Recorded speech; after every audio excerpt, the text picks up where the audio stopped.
Hi everybody, this is Gangsta and we're continuing on reading this book. Did the resurrection really happen?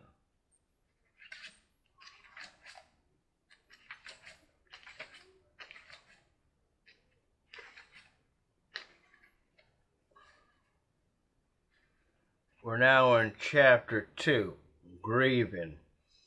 Slowly the story unfolded. Dr. Peterson and his wife, Susan, clung to each other and sobbed as they watched the non-stop news coverage. Now, on every channel, 9 students have died in a shooting at the School of Religion, including Jamal Washington, Nick Ridley, and the shooter, who eventually turned the gun on himself. Dr. Peterson was racked with grief and guilt. He could not stop berating himself for not seeing this coming. Why had he not pressed the administration of police to investigate all the hate literature and threats? Bill did not put this guilt on yourself. There's nothing more you could have done to stop it. He reported every one of those notes to the authorities, and Susan Peterson, as she tried to console her husband. As far as the news coverage has revealed, the shooter was a student. Like many summer campers killers, he was a troubled young man along with a few friends. His roommate said in an interview he never even talked to me. We sometimes invited him to hang out with us, but he always said no and acted awkward towards us. We had no idea he was planning to kill anyone. We just thought he was weird. Another student, a member of an atheist, commented they seen the suspected shooter attend several of the atheist meetings. He rarely spoke up, but when he did, he always seemed angry about the Christians' definite anger issues.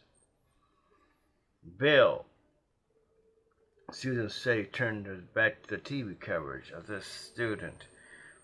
The student being interviewed looks familiar. Yes, you're all right. That's Brett. Nick brought him over here after my lecture. In fact, I supposed to meet him this morning. Okay, I remember he was one on the motorcycle. That's him.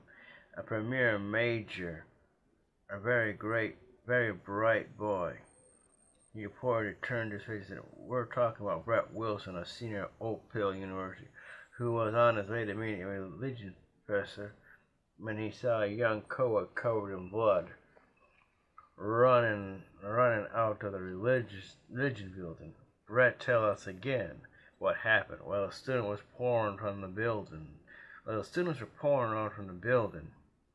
and one of them was a young woman collapsed in front of me as I approached the front doors. Noticed she had blood all over her. So I called 911. Within minutes, the police arrived. I also mentioned before we went on the air that you indeed met the suspected killer several months ago. That's right. I don't remember his name, but he showed up a few times at the atheist club. He didn't fit in very well and seemed awkward in a group setting. He said things that made people uncomfortable, but he sure was intelligent. I remember arguing with him at one point.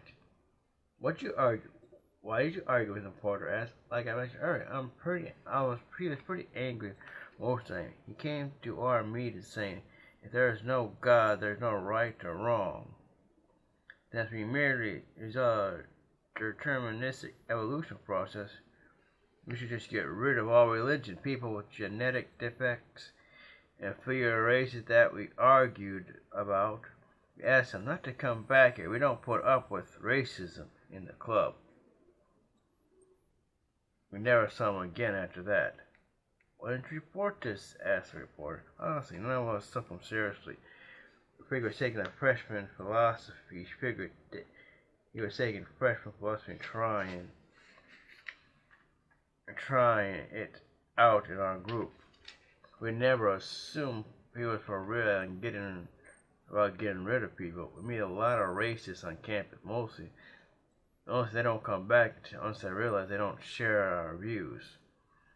We had no idea this guy was serious until yesterday. None of us knew Mr. Washington, who received death threats, and the Petersons continued watching and cry as they prayed that despite the horror, God would somehow be glorified in this sense of tragedy.